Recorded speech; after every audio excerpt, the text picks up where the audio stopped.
Jesus. All right, welcome to the Practical Pistol Show. My name's Ben. We have Mr. Heron is What's also up, here. guys? Hello. Nick. Hey, guys. Nick, we got a new background today. Sitting on my other couch. I like your other couch better. Dude, you got two couches? Dude, he's a fucking baller. Do you know that? Not at that level, I guess. I got 4 couches, actually. Fuck Motherfucker. off. 2 of them are just taking up space. I would like to get rid of 2 of them. Okay, gentlemen, today. I'm here also. Hi. We heard you calling Nick a motherfucker. I got a message today about something you said on a podcast. People, the guy's like, Hopkins needs to be meaner, madder, or something. I do it in spurts. Okay. So, I got something you can get mad about. What? Popper calibration. Everybody Oh, gets boy. fucked by it. All right, so I know that we've discussed this before, but the discussion, I'm not going to lie, I've fielded a little bit online, but now it seems every week there's another major match where somebody gets popper fucked, and it kind of adds fuel to the fire online. And now Troy got into it by releasing a, what is that, some rules clarification email? Downrange newsletter, they send out the emails. Yeah, he clarified what the rule is. So I've got a few interesting posts and Troy's email that I've selected here, and I've made a new proposal for how to fix this, and I'll put that to you guys. You can tell me what you think.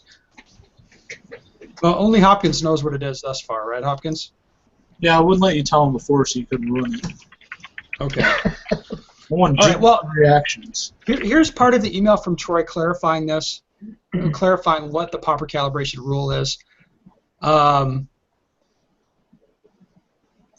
He explains what the power factor is on the ammo. He wants it. It should be 115 to 125 power factor. It doesn't have to be, but that's what it should be. If it's a little hotter, that's fine. When poppers are calibrated prior to a match, as they are shot and reset during competition, things can change, and the popper may eventually get out of calibration. That's fine. It's important for range officers to manage the steel on their stage, examining it every few shooters and adjusting it as necessary to make sure it falls when hit. It's also important that the ROs make sure they know the mechanics of their poppers and check they're being reset the same way between competitors, because improper reset can result in a popper not falling when shot, yet falling to a calibration shot for the first, because the first shot actually set the popper to where it was supposed to be. That's virtually impossible to tell when examining the popper prior to calibrating it. So the calibration officer or RM has no recourse other than to shoot it. If it falls when properly hit, it's considered calibrated. A little diligence on the part of the range officers will eliminate a lot of calibration calls and unhappy shooters. However, there's no rule that allows a range officer to stop a competitor because a popper doesn't fall, nor is there one that allows an RO to just give the hit if the popper doesn't fall, even if it was struck multiple times. That pretty much squares with everybody's experience as far as what the rules are, yeah? Mm-hmm. Yeah. Not my experience. Well, that's your experience of what the rules are, yeah? No. My experience is they will not adjust a popper. Oh, no. Period. Notice, I'm not saying any of that was the rule. He says that's what the range officer should do, right? But Okay. that's not in the rules that they must do that. Okay. Because I've never, to my knowledge, seen a popper adjusted during a match. Like, even if you know it's super heavy and everyone knows it's super heavy, they will not adjust it. I'm with you. I've seen it in my shooting career, Nick. I've seen it once. And it Were they stuck out. It stuck out to me because I was watching this range officer very diligently check every popper every time it was reset, and they were the nice poppers that were getting shot off their bases. You know, they weren't on a hinge. You shot the popper and it actually went off the base. Sits on. Yeah. So I was like, holy shit, he's checking them. He looks at me and he's like, yeah, we got to make sure these things work right. And I was like, damn. Word up, man. My hero. Okay, so Troy sent out that email. And I would, in my opinion, that sort of added fuel to the fire because a lot of people read that and they're like, Whoa, whoa, whoa. So if you walk up to a popper that's been struck multiple times as the range master, you're just going to shoot it, and if it falls down, that's it? And I should say, like, in my experience, yes, that's exactly what they're going to do, and they're probably going to shrug their shoulders while they do it. Because in the opinion of the range, I mean, Troy's speaking as the dude who gets called to calibrate them, right, to go shoot them, and that's what they're going to do. And the opinion is they don't have anything else they can do within the rules. And that's it. I will say I got stopped in the middle of a stage last year at a major match when a popper wasn't functioning right. In the middle of the stage? In the middle of it, well, I shot it. It was a mini popper that activated a swinger. So I center punched it, went and shot some other stuff, and came back, and the swinger wasn't out and the popper was up. I was like, oh. Then I center punched it again, and it didn't move. And I was thinking, like, fuck, it's time to run a mag into this thing. And the guy stopped me. He said, yes, the popper does not work properly. And, yeah, so we're going to reshoot you and fix it. And I was like, oh, okay. I knew I got lucky as shit there. But yes. I literally, my experience has been so consistently that they will not adjust it during a match that I just thought that was the rule. Like, I didn't know that was the rule. Well, it's interesting you should mention that, Nick, because I knew you were going to go there. Let me read another post from another guy I know to be a guy who works as a range officer quite frequently. At major matches. At major matches. Let me find this. The rule book doesn't require poppers to be recalibrated. Appendix C number 4 says the range master must arrange for each popper to be calibrated prior to the commencement of a match and whenever required during a match. It doesn't say it has to be calibrated after stage maintenance or tinkering or a gust of wind that causes a calibration sought by the range master, just whenever required. In CRO class, they teach you that you own the stage for the match, and it's your job to keep everything running smoothly, maintain consistent target presentations, etc. Since the RM is the sole arbiter of rulings like this for the match, it's usually the dude doing the calibrations. It's pretty much settled. If the RM wants to micromanage every prop on the range and be consulted before a popper gets a quarter turn on the adjustment screw, he's a fuckhead and shouldn't be in charge. What? He's responding to another guy that's saying, at some of the majors, including the nationals that I've attended, the stage staff are not allowed to simply adjust poppers as needed between shooters.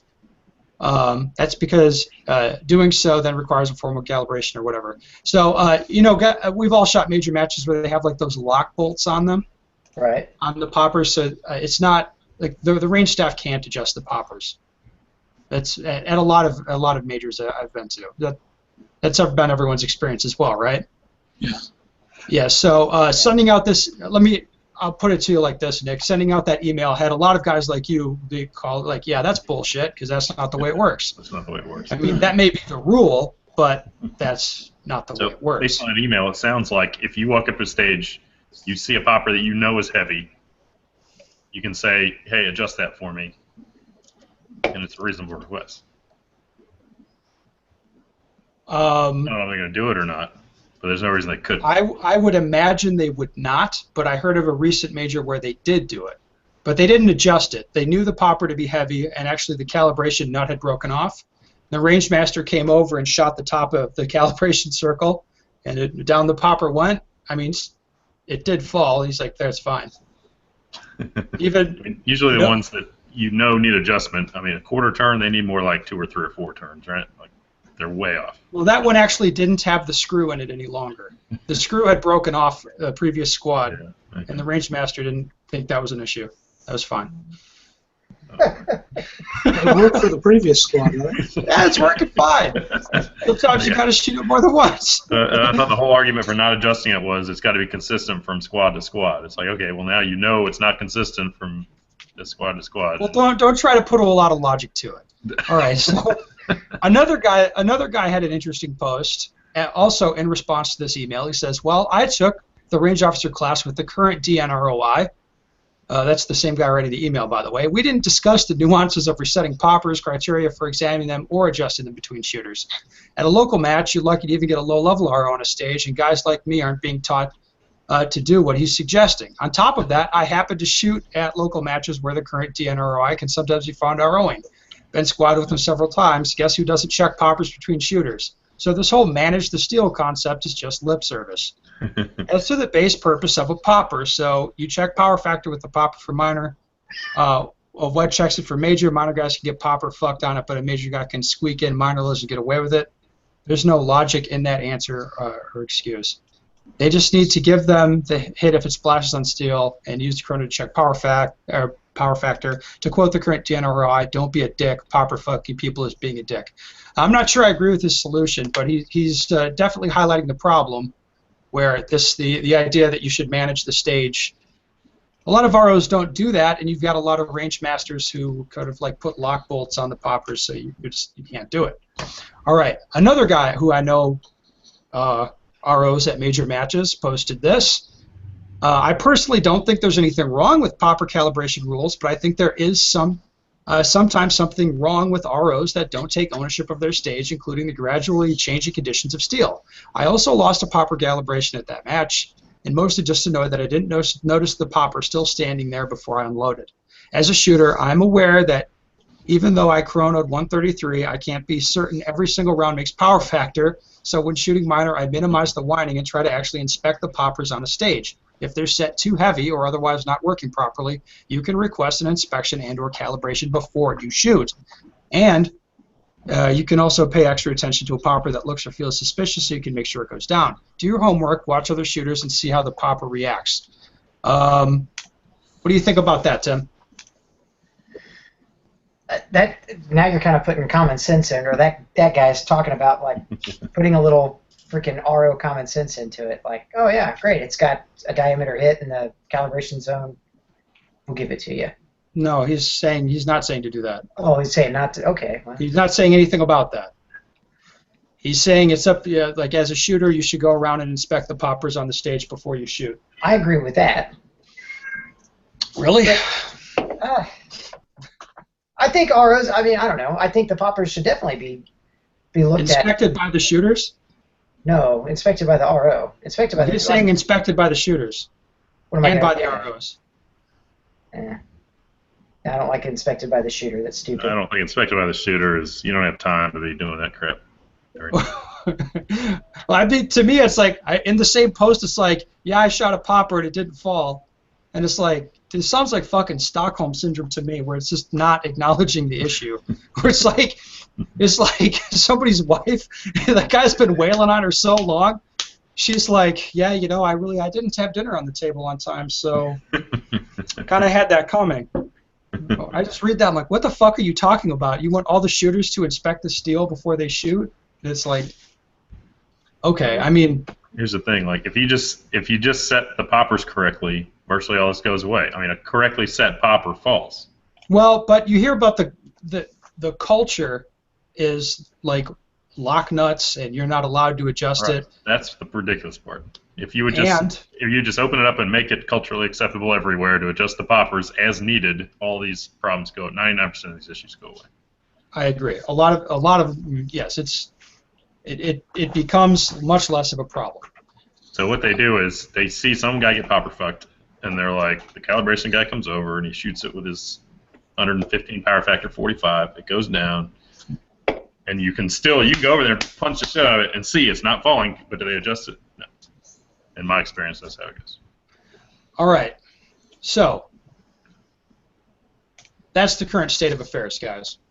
So I think there's a lot of other people posting about matches using shitty steel, which is certainly that's a component of this, right? That's an issue in some respects. Yeah. So we've got some matches use shitty steel, or they'll like put it in the mud, where as it falls more and more times, then eventually the base of it sinks into the mud and it comes out of calibration.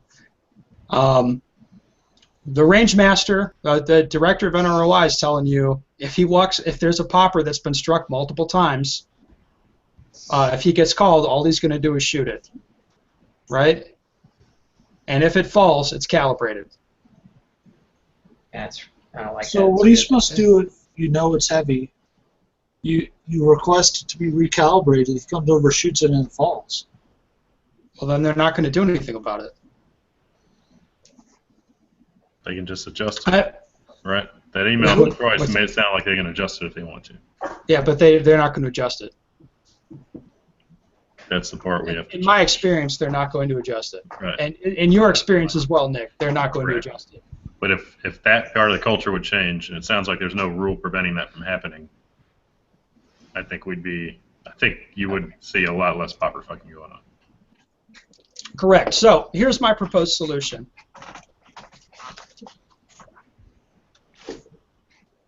All right. So anyway, here's my proposal. Sorry, my wife's interrupting me very rudely. Here's the change in rules I'd put in there. So full diameter hit in the calibration circle on a pop, and the popper doesn't fall. That's a reshoot. Okay. Why not give them the hit?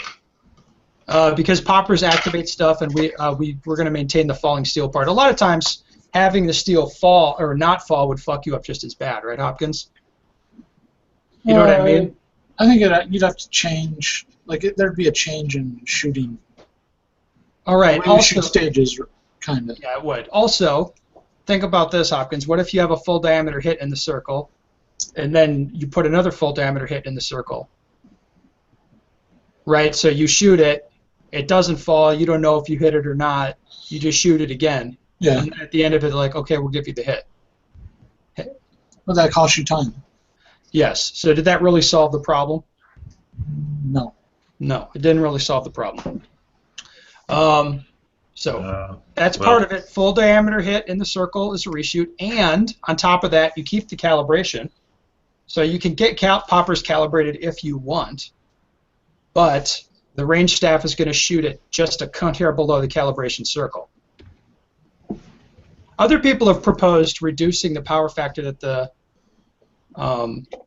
match staff uses, and to me, it's just the same net effect. It's just an easier way to do it. They just shoot it below the circle. So I'll play devil's advocate here a little bit. Sure. How do we know it's a full diameter hit? Are we going to have to get overlays for the different calibers? No, you don't get overlays for the different calibers. The RO is going to have to use their best judgment. The RO is quite simply going to have to use their best judgment on whether or not the whole bullet struck the popper. So that's one downside I was thinking of. I agree that's a potential point of contention with that method. It is. Well, what the goal would be here is so if somebody ticks a popper and it doesn't fall, I mean, the appropriate thing there is for them they wouldn't get the hit, right? They shouldn't. It's obviously not even close to a full caliber hit. Right. And if the popper's not adjusted properly, you have the calibration rule as a fallback. You know what I mean? Yeah.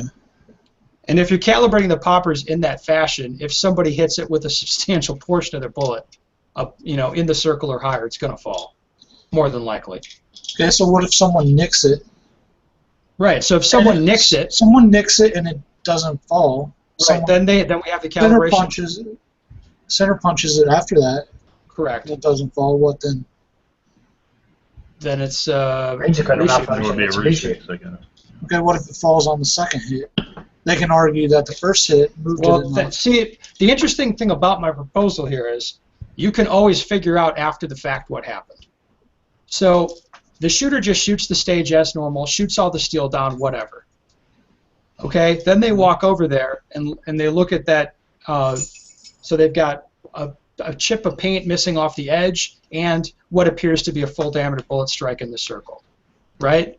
And they're like, oh, I thought I hit it, then I re-engaged it and it fell. Well, he says he shot the full diameter hit first, then the next second. Right. So that's why you have range officers there. So it's the same situation you get put in. Like, let's say there's a Texas Star, and you shoot a plate off the top of it that falls off the star and hits hits another plate on the way down and takes it off there. I mean, you can have a discussion about that after the fact. Okay. And we don't. I mean, it's the same way we determine a lot of other things. Yeah, that's going to be harder to see in real time than that. Yes.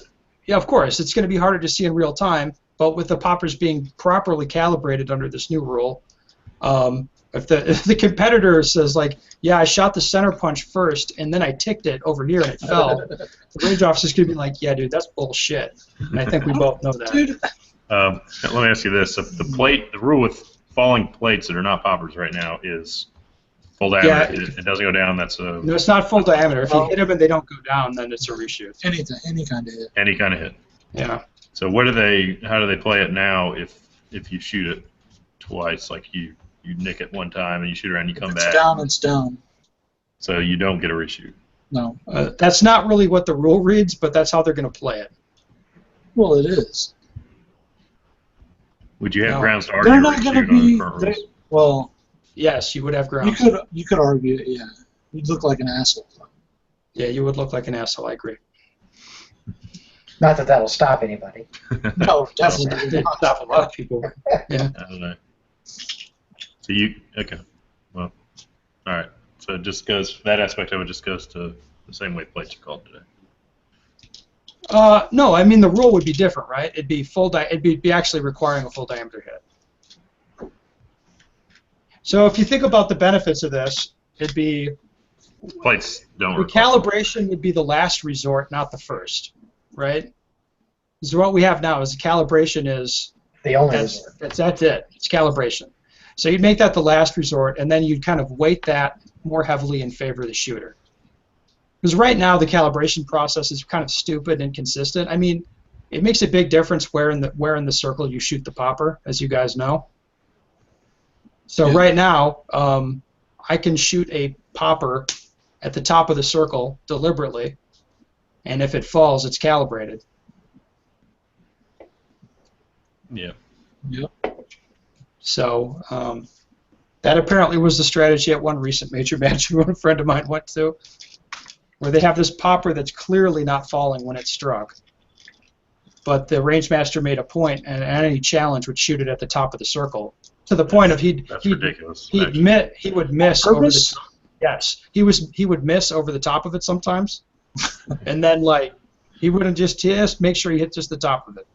That's What do you think? ridiculous. Well, he didn't want to lose the calibration challenge. Why not? Is that what he should be like doing it for? I don't fucking know, dude. I don't know. I mean, if anything, if I were I don't understand the calibration guy, psychology of the RM. I would try to shoot in the bottom, trying to give the most benefit to the shooter. Yeah, I know, but you're a lot more reasonable, though. All right, do you see any other potential issues here? What I proposed. It's That's not the 100. only one that comes up to mind. It's right not now. 100% bulletproof, no, but it'd be a lot better than the current situation. No, I like that because, like I said, it allows common sense to kind of fall into the equation. Yeah, that's what we're kind of lacking is we need some common sense, Tim. Yeah. Like right now, like if the director of NROI sends out an email, like yes, if I and you know that he's done this, yeah, if I roll up to a popper that's got multiple hits on it, the only thing I'm going to do is shoot it, and that's it. I've been at a match where there was a popper that activated like some other stuff, so I couldn't even get at all the targets. A popper that I shot it, I don't know, 3 or 4 times, and I had the match riding on this. It wasn't just a popper; it was all the targets that it exposed that I didn't get an opportunity to shoot at. The entire match riding on a calibration shot, and it, like anybody looking at that, they'd be like, "Yep, there's a bunch of hits in the circle, no doubt about it." But we're going to shoot this thing anyway, and if it falls, you're Your done. ass out. Yeah. So it's not a good experience. It makes no sense. It's stupid. I can think of one problem people may throw out there. What? So if you have somebody who's intentionally cheating, Yes. How would they be cheating now? they're going to get the benefit of the doubt on this more than they do today. Intentionally cheating in what way? Shooting lower power Power factor ammo. So they chrono with a chrono ammo, but they're shooting their 115 power factor ammo on the rest of the match. Yes, they're going to get the benefit. Well, of I the think doubt. you had a solution to that. If this happens, just pull them for chrono again right away. Yeah, I mean, there's nothing stopping the match staff pulling a guy. I actually got an email from a guy. I think therein lies the same thing, though. If it were a full diameter hit in the calibration zone and the popper didn't go down, and then let's say or there's 2 or 3, they call for a range malfunction, or there's an edge hit and they want to do that, and we fall back to the calibration. Okay, guys. If the popper has to be calibrated, that shooter immediately takes that magazine or that ammunition and goes straight to chrono. I mean, I don't have a problem with that. That'd be stupid to put that in the rules because that'd really slow things down. Yeah. Why? Would it? Yes. They already have the option. Well, let me read this email. You tell me what you think about this. I recently shot my first major USPSA match, Double Tap Championship. There were 2 stages, on each of which I shot a mini popper, but they did not fall. Because all steels were painted after each shooter, it was very obvious I hit them dead in the center. On both occasions, the mini poppers were front falling. I did not wait and visually confirm they had fallen. Thus, both earned me a mic. On the first occasion, I asked the RM for calibration. RM came and shot the popper. It fell instantly. The RM also picked up one of my mags on the ground and took me to chrono stage where my power factor was determined to be 132. So the RM took him to chrono after this, which he can do. It's fine with me. Yeah. RM said his ammo was 121 power factor. I'm puzzled. How can 121 power factor ammo make the popper fall? 132 power factor cannot. Given that both hits are in the center of the popper, I suspect the RM is not using 121 power fact, but I dare not ask him to chrono his ammo on the chrono stage. I know how pissed off RMs and ROs can get from experience. The RM explained there are 2 possible reasons. One may be wind. The second is God's will. I was pretty upset because I mean I don't think we should leave things like whether or not you get a hit on a popper up to God. I think we should leave that up to you. But anyway, I was pretty upset. God only cares about football. Because up until that stage, I have had only 2 Ds and 0 mics. As a result, the second time that it happened in the match, I did not even bother to ask for calibration. My question to you and your guest on the podcast is, what should I do in my future matches to avoid this? Is there anything I can do as a shooter? Yeah, motherfucker, you can shoot major. Anyway, I am thinking maybe for each steel array I need to visually confirm that. No, you don't fucking do that. No, we're going to get this fixed. You don't need to do that stupid shit. This is going to get fixed. Yeah. No, hold on. And I should tell him the word was that the range master for that match was using some funky-ass bullet weight. Like 160 or something? Yeah, 158 grain is what Porter told me on Facebook. So the match director for this got on Facebook and was arguing with me about it. Hold on. Wait, no, because I got a friend of mine at this match sent me a picture of a group of poppers, and I posted them on Facebook, and they were all fucking janky. Is that the one that's like, yeah, these look good. All right, I didn't say which match it was. I didn't say shit about that. I just posted it, and the match director gets on there. It's like, the steel's not as bad as the picture makes it look. And it's like, they're like, yeah, I photoshopped the motherfucker to make it look crooked. What are you talking about? No, but I've been to multiple matches that had poppers as that bad. Like you get to see them leaning so far forward. It's like, but they just don't adjust them. Right. Yeah. So Nick. In this particular instance, apparently, the match director says he was using 158 grain. Apparently, the RM told somebody on site he was using 90 grain ammo. What does it matter? Whatever. Because physics, it's going to matter. All right. So I don't know. First of all, and you had these guys with this obviously jank ass steel defending it. These motherfuckers. I don't mean the match director's a motherfucker. I just mean that as a general term.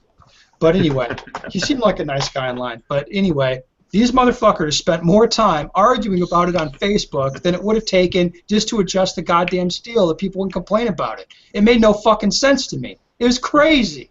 It's totally crazy. Well, they're not the only ones. No, it makes no sense. There were 2 or 3 shooters from that match that posted video, like visual evidence that those poppers like screwed them as well. Like I saw 2 or 3 match videos on that same stage that screwed like multiple shooters on the same pieces of steel that were in question. Yes, but if you go and you shoot them at the top of the circle, yeah, they fall. Oh, God. Well, here's the other thing, especially this guy's talking about forward falling poppers. Okay, so if you have one of those out of adjustment, the farther forward it sits on there, then it can't unset the hook to allow the popper to fall. But if you shoot it once, the hook will come down a little bit. Like it'll be readjusted. Like it will react very differently the second time you hit it. Right. The forward Well, fault Nick, popper especially. well, okay, so you guys are pointing at good issues here, which is, different steel or whatever, and they need to be more diligent. But the easiest rule to have there is just to make them set it. I mean, it's pretty tough to write a rule that says, the range officers have to check the steel, every other shooter or some kind of shit like that. It makes no sense. Just use common sense. That's all you have to do. You try putting that in a rule. Yeah, but if that was in the rule, you wouldn't have to argue about foot faults, if it's advantage or not. I mean, yeah. Popper is heavy. Make it not heavy. So, the one good thing about this is when you got Troy sending out emails about it, we're making some headway here. We are. We're making headway. I have a feeling that the guys on the board will not want to do anything about this, but that's fine. I'll just keep going. I don't give a fuck anymore. Here's a question about that guy. He said he didn't want to request to have the RM chrono. Can he request that? I don't know. As far as I know, in IPSC, you can request the chrono sheet for the chrono gun, or the calibration gun. If they don't have it, I think so. If they don't have it or produce it, they have to give you the hit or a reshoot or something like that. What's the rule on the calibration gun? Chrono? There's some minimum weight they have to do. Yeah, 125 or something. in IPSC matches or all the ones I've been to, they use good steel. Yeah, it's never an issue there. It's not an issue. Well, that and their culture really emphasizes making the match run quickly, because you're going to have like 10 stages in the morning and 10 stages in the afternoon, and you don't have time to sit there and fucking argue about poppers. This shit is stupid, right? So they just fix shit. Like anyway, it's a different mentality.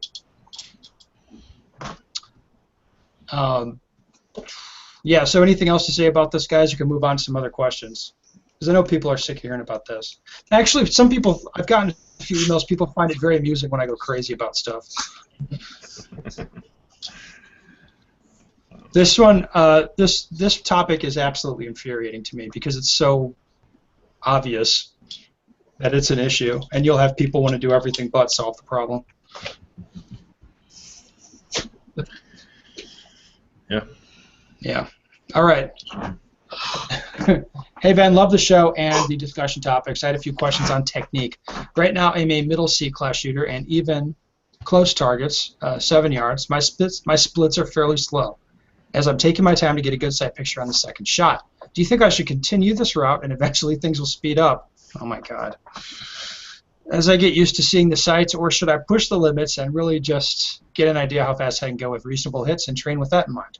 In a previous episode, Matt had talked about grip pressure at distance. I was wondering what kind of... this is a different question, so we'll take the first part first. Matt, what do you think about strategy for how to shoot faster? Should he continue on, get good sight pictures? Yeah, I think that's probably a pretty good plan.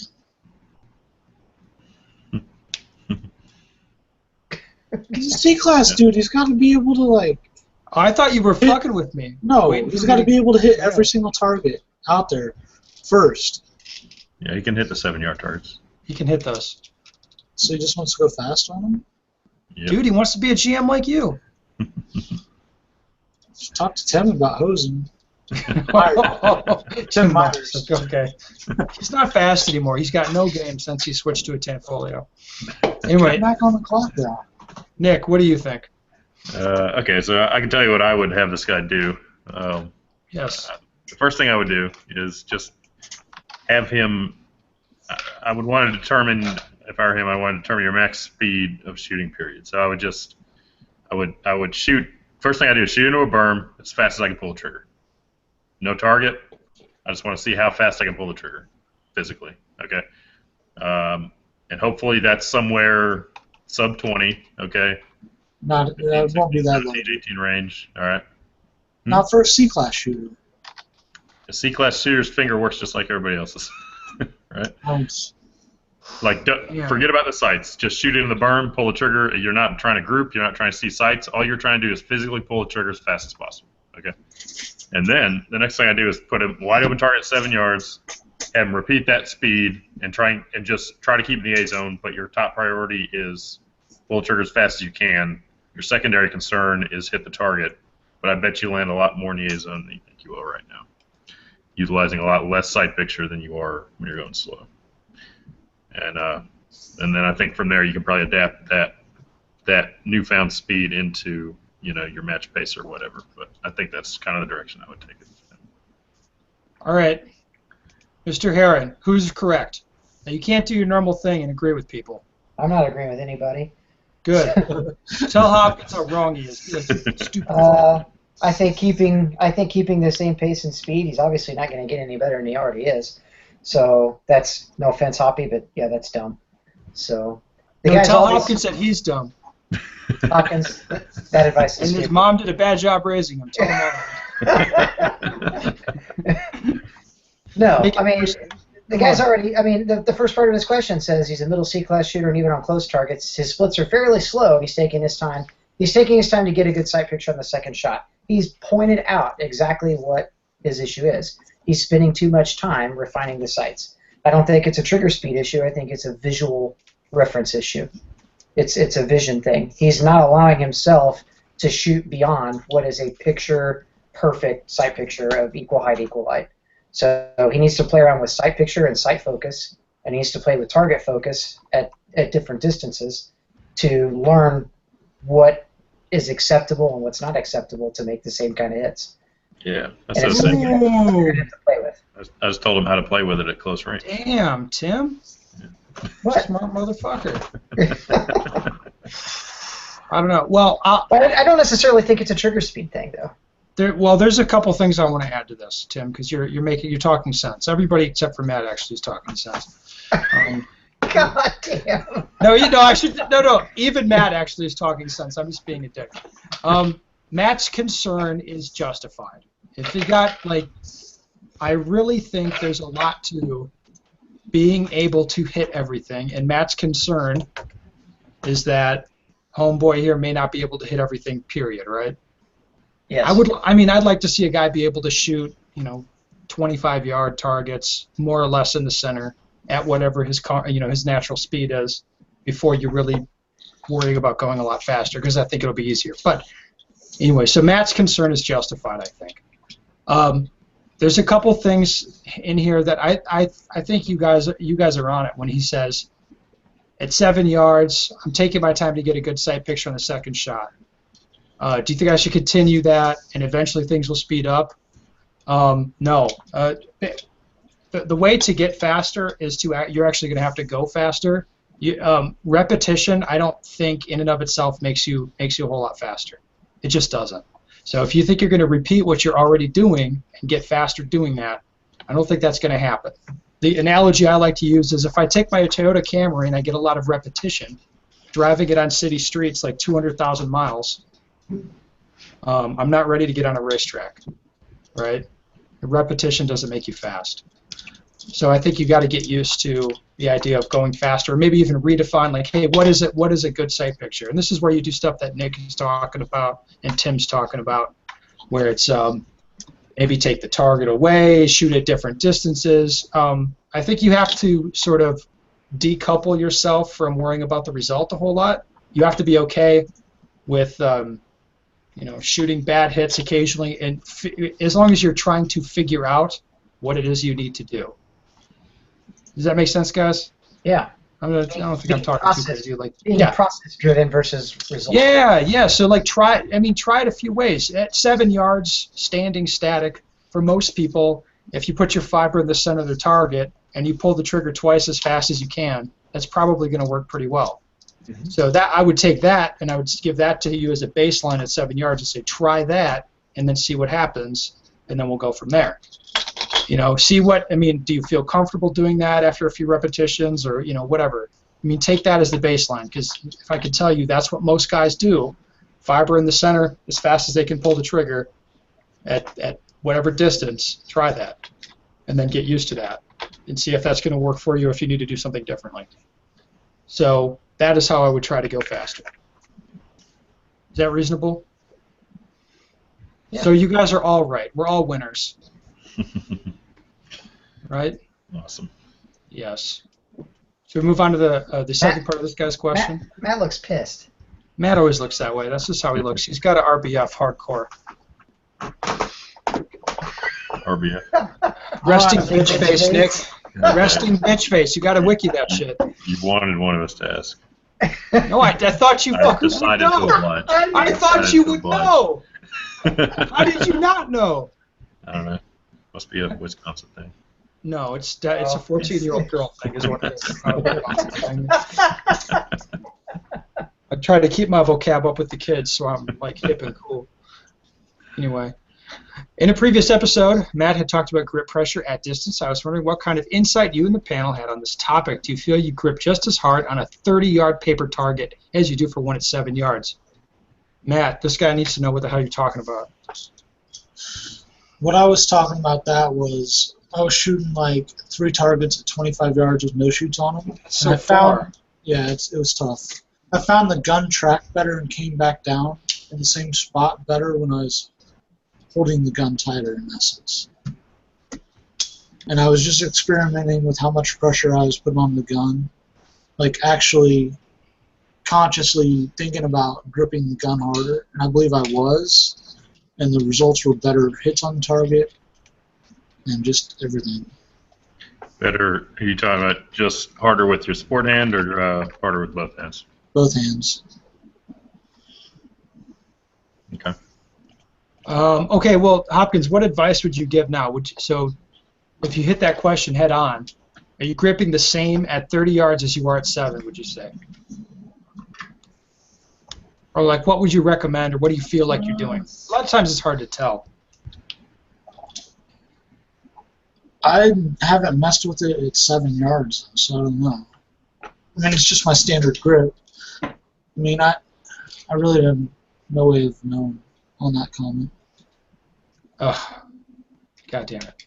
Well, I'll test it this weekend, dude. I'm going to shoot it. Right, well, all right. Tim, what do you think? Grip just as hard at distance as you do up close. Yes, I do. Okay. I've played with both. Obviously, this all still bears down to a time you came down to Kansas City back in April last year and told me that my grip sucked. And it's been something I've been very conscientious about ever since then and played around with it a lot, like similar to like what Matt's doing now. But, 25 yards, 30 yards, 7 yards, 3 yards. I mean, I constantly play with grip just to see what the nuances are of a soft grip versus a tight grip. And I can shoot just as tight a groups at 25 to 30 yards, gripping the living piss out of the gun. Whereas before I used to think like, oh, you got to relax a little bit, for those longer shots and things. I try to grip the gun as tight as possible on any given shot. It just works most consistent. All right, Mr. Nick. What do you think about that? What I found is that I shoot better, and by better I mean more accurate shots at virtually any range when I have my weekend grip locked down hard. And I think part of the reason for that is not just that I'm controlling recoil better, which is obviously probably better at close range, but that also I think it just further isolates the trigger finger from less disturbance of sight sights. picture, right? Yeah. So like when I noticed it most on like long shots first, but I've also noticed like when I've shot my very best, Blake drills and stuff like that, and I define very best there. I mean, obviously you got to hit all A's, right? So I do a better job of that. I do a better job of shooting A's at almost any range with my support weekend grip locked down hard. And then, now that I've been shooting limited, it's really even just more reinforced that because my grip, it's virtually impossible to shoot with any kind of speed without the support hand grip locked down. And everything else has been the same. So that's how it's gone for me. Okay. I'll tell you guys, I think differently than you. So tell me what you think about those. I agree that I shoot more accurately and more faster and more betterer gripping the gun hard. Especially at distance, right? So if you need the sights to track up and down, gripping the gun harder. Generally speaking, that works a lot better. At closer range shooting, I tend to emphasize keeping myself relaxed. So I don't believe I grip the gun as hard shooting at like 7 yards. I don't think I do. Especially if it's it's crazy high hit factor stuff and I'm just shredding. I think I'm a little bit looser. I'm not saying I hold the gun. I don't know that I hold the gun loose, but certainly more loosely, and I'm definitely not emphasizing holding it as hard as I possibly can. I'm trying to keep myself relaxed so I can work the trigger quickly, transition quickly, that stuff. What do you think about that, Nick? I think that's what I do. In practice, I think I actually do the same thing. I don't think, for me, I haven't really noticed the downside. If I really concentrate on keeping the grip locked down, just to sport hand grip, right? I don't really notice the downside to that for myself recently. But I think in practice, I have a tendency to do what you're talking about. And I'm probably staying more loose on the closer shots. That's probably what I actually end up doing. I'm actually fairly certain of that. Tim, your thoughts? I don't know. When I think of like if I grip or don't grip the gun hard, I have to say I'm kind of more with Nick on that. Like when I think to myself like, okay, I got to make a conscious effort to really grip the piss out of the gun, that like ends up being into I physically am gripping the gun harder with the support hand. That's where I mentally channel into the support hand. That's Okay. a sort of a different issue. Yeah. So strong hand though, I don't know. Like I said, and I don't think it matters whether you're shooting minor or major or anything else. But I mean, I know shooting major, which is my primary. It matters if you have pubic hair or not, you know? Those of us shooting minor don't have any. Tim's pubic hair, but no, I was wondering if you had any thoughts on major versus minor. Yeah, shooting major. I mean, just for me, I have to. I mean, for me, I have to emphasize gripping the hell out of the gun if I want to run the gun fast. Well, Tim, you're 4 foot fucking tall. I mean, that's different. Yeah. It doesn't mean he doesn't have strength, man. That's true. You're like a chimpanzee. Those things are short, but they're fierce. But you're coming from, you're primarily have shot major. Right? Yes. For the most part. Yeah. So you're coming from a little different place than somebody who primarily shoots minor, in my Right. opinion. As a guy who's gone from minor my whole life to shooting a little bit of major. All right. I just want to say something. I shoot a little sloppy when I'm shooting 9mm. I want to say something to all minor fags. Grip the gun as hard as you can. Either way. Don't listen to these guys. Yes, I didn't say don't grip the gun hard if you shoot minor. I definitely did not say that. It's the same place. We're just not chimpanzees like Tim, so we can't handle it. Yeah. I'm sensitive, man. What I found is that minor lets me get away with some shitty grip. Yes. And I didn't know that until I shot some major. I'm more tuned in on it now, though. Like, I mean, I can shoot a bill drill or something like that now, and I'd be like, ooh, shit, like, God. I definitely wasn't gripping the gun near as hard as I needed to. Whereas before, I'd just be like, man, what's going on? I wonder why that's, like, I'm trying to think of 27 other reasons or excuses as to what's going on, and when it ultimately boiled down to is, I just needed to grip the piss out of the gun more. So, when in doubt, I grip it harder. That's okay. Matt, how's Boom Beach going? Not playing Boom Beach, I'm paying attention. Okay. Another bang up show, guys. Thank you for joining me. I appreciate it. We're going to get some more shit recorded. sounds good. Bye. What? Bye. Well, hey, hold on. For the audience, if you guys have any shooting questions you want the answer to, go to benstecker.com, email me. If it's about popper calibration, it's at the top of the list. So that shit's interesting. Prepare for 4 shows in a row about popper calibration. Fucking makes me crazy though, right? It's like it's the new PCC, man.